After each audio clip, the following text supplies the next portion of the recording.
വോട്ടിന് പണം നൽകിയ സംഭവം പുറത്തു വന്നതറിഞ്ഞ സംഭവ സ്ഥലത്തെത്തിയ രമേശ് പിഷാരടി ബിജെപിക്കെതിരെ ഒരു വാക്ക് പോലും പറയാതെ ഒഴിഞ്ഞുമാറി. സ്ഥാനാർത്ഥിയുടെ നീക്കത്തിൽ ഞെട്ടി ഒപ്പമുണ്ടായിരുന്ന കോൺഗ്രസ് പ്രവർത്തകർ. അതേസമയം ബിജെപിയെയും ശോഭാ സുരേന്ദ്രനെയും അതിനിശ്ചിതമായി വിമർശിച്ച ഇടതുപക്ഷ സ്ഥാനാർത്ഥി NMR റസാഖ്. സാരിയും പണവും നൽകി വോട്ട് ആവശ്യപ്പെടുന്ന ശോഭാ സുരേന്ദ്രൻ സംഘത്തിന്റെ ദൃശ്യങ്ങൾ ഇടതുപക്ഷവും പുറത്തുവിട്ടു. വോട്ടിന് പണം കൈമാറിയ സംഭവം അറിഞ്ഞ് നിശബ്ദ പ്രചാരണത്തിലായിരുന്ന സ്ഥാനാർത്ഥികളും ഇടതുപക്ഷ പ്രവർത്തകരും കണ്ണാടി പഞ്ചായത്തിലേക്ക് ഒഴുകിയെത്തി. ദൃശ്യങ്ങൾ പകർത്തിയവരെ ബിജെപിയിൽ നിന്നും സംരക്ഷിക്കുമെന്ന് ഇടതുപക്ഷ സ്വതന്ത്ര സ്ഥാനാർത്ഥി NMR റസാഖ് പറഞ്ഞു. ജനാധിപത്യത്തെ അട്ടിമറിക്കാനാണ് ശ്രമം. നേരത്തെ തന്നെ സാരിയും പണവും വിതരണം ചെയ്ത് വോട്ട് നേടാനുള്ള ശ്രമം മണ്ഡലത്തിന്റെ വിവിധ ഭാഗങ്ങൾ ശോഭാ സുരേന്ദ്രൻ നടത്തിയതായി അദ്ദേഹം ആരോപിച്ചു. ഏകദേശം ആ സ്ഥാനാർത്ഥിയുടെ കൂടെ ഉണ്ടാവുന്ന ആൾക്കാർ മുഴുവനും പുറമേയുള്ള ജില്ലക്കാരും പുറമേയുള്ള സംസ്ഥാനക്കാരുമാണെന്നാണ് നമ്മൾ അന്വേഷണത്തിൽ അറിയാൻ കഴിഞ്ഞത്. അങ്ങനെ തന്നെയാണ് നടന്നുകൊണ്ടിരിക്കുന്നത്.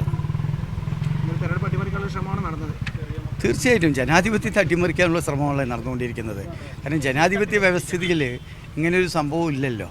അപ്പോൾ അത് ഉത്തരേന്ത്യൻ മോഡൽ സംവിധാനങ്ങളാണ് ഇപ്പോൾ ഇവിടെ കൊണ്ടുവന്ന് അവർ നടപ്പാക്കാൻ ശ്രമിക്കുന്നത്.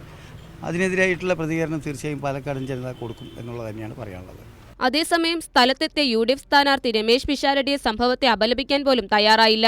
ഒരൊറ്റ അക്ഷരം പോലും ബിജെപിക്കെതിരെ പറയാതെ ഒഴിഞ്ഞുമാറിയ രമേശ് പിഷാരടിയുടെ നടപടിയിൽ കോൺഗ്രസ് പ്രവർത്തകരും ഞെട്ടി. ദൃശ്യങ്ങൾ എന്ന് പറയുന്നത് കണ്ണാടി പഞ്ചായത്തിലെ ഒരു വീട്ടിലേക്ക് എത്തുന്നു. ശോഭാ സുരേന്ദ്രനൊപ്പം അതിനുശേഷം അവർക്കൊപ്പം ഉണ്ടായിരുന്ന ഒരു യുവതി, വെള്ള വസ്ത്രം ധരിച്ചൊരു യുവതി പണം നൽകുന്ന എന്ന രീതിക്കാണ്. അമ്മ ആദ്യം പറയുന്നു പണം നൽകിയെന്ന്, പിന്നീട് അവർ മാറ്റി പറയുന്നു പെൻഷനാണെന്ന രീതിക്ക്.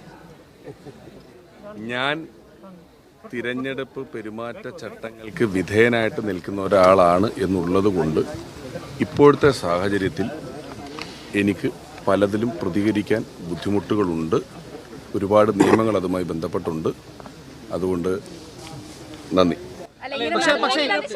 തിരഞ്ഞെടുപ്പ് പ്രചാരണത്തിലുടനീളം ബിജെപി സ്ഥാനാർത്ഥിയോടും പ്രവർത്തകരോടും അനുഭാവപൂർണമായ നീക്കമായിരുന്നു രമേശ് പിഷാരടി നടത്തിയത്.